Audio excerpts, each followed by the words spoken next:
My gunsteling woord van kleins af is nog altyd lekker. Ek voel ons as Suid-Afrikaners en Namibiërs gebruik die woord so veelvoudig in ons alledaagse lewe, al is dit nie veronderstelling om ons gebou te wees nie. In elke tweede woord. Maar ek moet sê, terwyl ek hier is, vind ek myself baie minder lekker sê.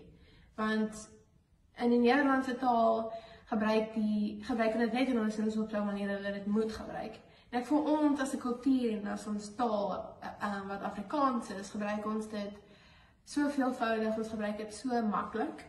En ek voel dit bring ons almal saam. Ons weet dat dit is net lekker.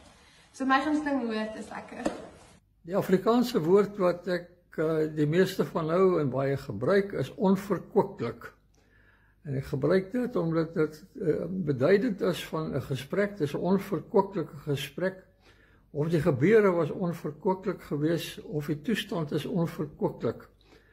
Ek hou daarvan om sekere woorde altyd te gebruik in Afrikaans, uitdrukkings in Afrikaans, en daarom is ek liever Afrikaans, want in Afrikaans kan jy sekere goeie sê wat jy eintlik nie in 'n ander taal kan sê of in 'n ander taal kan vertaal nie.